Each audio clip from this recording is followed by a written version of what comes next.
Yeah బ్రహ్మ ఆనందం లైలా ఈ రెండు సినిమాలు మాత్రం ఈరోజు గ్రాండ్గా రిలీజ్ అవ్వడం జరిగింది. రెండు సినిమాల్ని కూడా ఒక సినిమా ఫ్యామిలీ ఎంటర్టైన్మెంట్ అని, ఇంకొకటి మాస్కా దాస్ మన విశ్వక్సేన్. సో ఈ విధంగా ఆయన లేడీ గెటప్తో అందరు కూడా అలరిస్తున్నాడు. సో మరి రెండు సినిమాల కథ ఏ విధంగా ఉందంటే మీరేం చెప్తారు? సో ముందుగా అందరి దృష్టి కూడా విశ్వక్సేన్ గారి లైలా పైన ఉందన్నమాట. ఇప్పుడు తెలుగు సినిమా ఇండస్ట్రీలో ఎవరన్నా ఒక లేడీ క్యారెక్టర్ వేస్తున్నారంటే దానికి చాలా గట్స్ కావాలి. ఎందుకంటే అంత ఈజీ కాదు.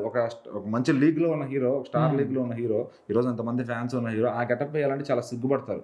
అలాంటిది ఆద్యంతం సినిమాలో చాలా సేపు వరకు ఆ క్యారెక్టర్ వేసేది ఉంటే ఫస్ట్ ఆ క్యారెక్టర్ వేసినందుకు ఆయనకి హ్యాట్స్ ఆఫ్ అని చెప్పొచ్చు. అండ్ ఏంటంటే డైరెక్టర్ గారు ఎంచుకున్న కథ ఏదైతే ఉందో అది అవుట్డేటెడ్ సబ్జెక్ట్ అనమాట. ఖచ్చితంగా అది ఇప్పుడు కాదు, ఇంకొక 10 ఏళ్ల క్రితం వచ్చుంటే కనుక ఖచ్చితంగా ఇండస్ట్రీ రేంజ్ అని చెప్తారు. సో ఇప్పుడు ఏంటంటే ఈ రోజు ఇంకా అసలు ఇప్పుడు నార్మల్గా మంచి సినిమాలు తీస్తుంటే ఎక్కట్లా. సో ఇట్లాంటి ఈ రొటీన్ సినిమాలు చేస్తూ ఉంటే ఏం ఆఫర్ చేయడానికి ఏం లేదు. ఇందుకు చూడాలి అంటే ఖచ్చితంగా ఆయన గెటప్ వేసాడు కాబట్టి చూడాలి అంతే తప్ప కథలో అసలు మరీ కుళ్ళు జోకులు పెట్టేసి అసలు మరీ కొంచెం బాడీ షేమింగ్ జోకులు పెట్టేసి అంతే చేయడం వల్ల అంతే తప్ప ఇంకా కొత్తదనం ఏం లేదు సినిమాలో అయితే ఖచ్చితంగా. అండ్ పాటలు కూడా మనం విన్నాము, సోసోగా ఎక్కినాయి. సో అంత స్క్రీన్ పైన బాగానే ఉన్నాయి కానీ అంత నెక్స్ట్ తర్వాత విన్నాయి అంత సాంగ్స్ అయితే కాదు ఖచ్చితంగా. సో ఇంకా ఓవరాల్ గా విశ్వక్సేన్ గారికి మాత్రం మార్కులు పడ్డాయని చెప్పొచ్చు. దట్టు మళ్ళీ ఆయన పైన బయట నెగిటివ్ ట్రెండ్ నడుస్తుంది, బాయ్కాట్ లైలా అని చెప్పి. సో మరి దాని పక్కన ఆ వివాదంలో ఆయన ఉండటం వల్ల ఈ సినిమా బుకింగ్స్ కూడా సరిగ్గా జరగలేదు. సో నాకు తెలిసి ఈ శనివారం పికప్ అయితే అవుతుంది, లేదంటే ఇంకా తర్వాత నుంచి షెడ్యూల్ వెళ్ళిపోవడం ఖచ్చితంగా.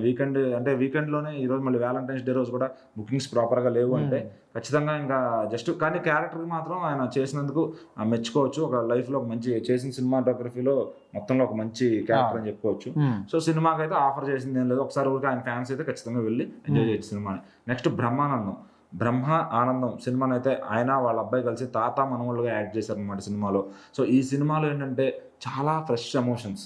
అంటే ఒక తాత మనోడు బాండింగ్ ఎట్లా ఉంటుంది, మనోడు ఒక ఆవేశపరుడు, కొంచెం ఆలోచన తక్కువ, అంటే ఓవర్గా వెళ్ళిపోతాడు ఖర్చులు కానీ ఏదన్నా కానీ, బాధ్యత లేని వ్యక్తి అనుకోండి ఫర్ సపోజ్. అతనికి ఒక ప్రాబ్లం వచ్చి డబ్బులు కావాల్సి వస్తుంది. అప్పుడు తాత ఎలా హెల్ప్ చేశాడో లేకపోతే లాస్ట్కి ఏమైంది అనేది కథ అనమాట. మధ్యలో వెన్నెల కిషోర్ గారు కామెడీ మాత్రం అల్టిమేట్ అని చెప్పొచ్చు. ఎందుకంటే ఈ రోజుల్లో వెన్నెల కిషోర్ గారు ఉన్నారు అంటే సినిమా ఇంకా 100% సక్సెస్ అయిపోతుంది. మరి అందులోనూ బ్రహ్మానందం గారు ఎదురుగా ఆయన కామెడీ చేశారంటే కనుక అది ఇంకా బాగా ఎంజాయ్. ఎందుకంటే బ్రహ్మానందం గారికి అసలు కామెడీ లెంత్ అనేది రాయలా. సో ఖచ్చితంగా ఆయన వేసే 4-5 జోకుల కన్నా కూడా వెన్నెల కిషోర్ గారు ఒక మెట్టు ఎక్కువ చేశారని చెప్పొచ్చు కామెడీని. సో మళ్ళీ హీరోగా ఇక్కడ ఈయన బ్రహ్మానందం గారు వాళ్ళ అబ్బాయి రాజా గౌతమ్, ఆయన మటుకి చాలా పర్ఫెక్ట్ గా, అంటే ఇంతకుముందు 2-3 సినిమాలు చూసాం. మను అని ఒక సినిమా చేశాడు, అట్లానే బసంతి అని ఒక సినిమా చేశాడు. సో ఈ సినిమాలు చూస్తే ఏమవుతుందంటే అతను ఒక టైప్ ఆఫ్ యాక్టర్ రా, ఏదో మంచి సినిమాలు చేస్తున్నాడు అని. సో ఇక్కడ ఏంటంటే ఒక సెటిల్డ్ యాక్టర్ లా చేశాడు. అంటే కొత్త అసలు ఏదో ఇప్పుడే చూస్తున్నాం రా అని వాళ్ళకి ఆ ఫీలింగ్ ఉంది ఖచ్చితంగా. ఏదో మనకు 10-15 సినిమాల్లో పరిచయం ఉన్న హీరో లాగా అనిపిస్తాడు అనమాట ఖచ్చితంగా. సో అతను యాక్టర్గా ఈ సినిమాతో మంచిగా డెవలప్ అయ్యాడు. అంటే ఒక న్యాచురల్ పర్ఫార్మెన్స్, ఒక మంచి విలేజ్ అట్మాస్ఫియర్, సినిమా అంతా కూడా అలా సాగిపోద్ది, ఎక్కడ ల్యాగ్ లేకుండా చాలా స్మూత్గా. అంటే మనం ఈ మధ్యన అది చూసాం మనం కార్తీక్ గారి సత్యం సుందరం సినిమా, అదంతా స్వచ్ఛంగా ఉంటుంది సినిమా, అంత స్వచ్ఛందంగా ఉంటుంది. అంటే ఫ్రెష్గా, అంటే ఏ కొట్లాటలు లేకుండా, పెద్ద పెద్ద గొడవలు లేకుండా, వైలెన్స్ అనేది పీస్ఫుల్గా మూవీ ఎంజాయ్ చేయాలనుకుంటే కనుక ఈ సినిమాకి వెళ్ళొచ్చు. అండ్ మ్యూజిక్ కూడా చాలా బాగా తీసుకున్నారు. అసలు ఎమోషన్స్ని కళ్ళకు కట్టినట్టు చూపించారు స్క్రీన్ పైన. సో ఒక సెక్టర్ ఆఫ్ ఆడియన్స్కి అయితే ఈ సినిమా ఖచ్చితంగా నచ్చుద్ది. సో మరి చూద్దాం ఓవరాల్గా ఈ సినిమా ఏ విధంగా ఎక్కుద్దా లేదా అని చెప్పి. మరి ఈ వారం సబ్జెక్ట్ అయితే ఇదనమాట. రెండింటిలో లైలాకి వెళ్ళేవాళ్ళు లైలాకి వెళ్తారు, బ్రహ్మానందంకి వెళ్ళేవాళ్ళు బ్రహ్మానందంకి వెళ్తారు.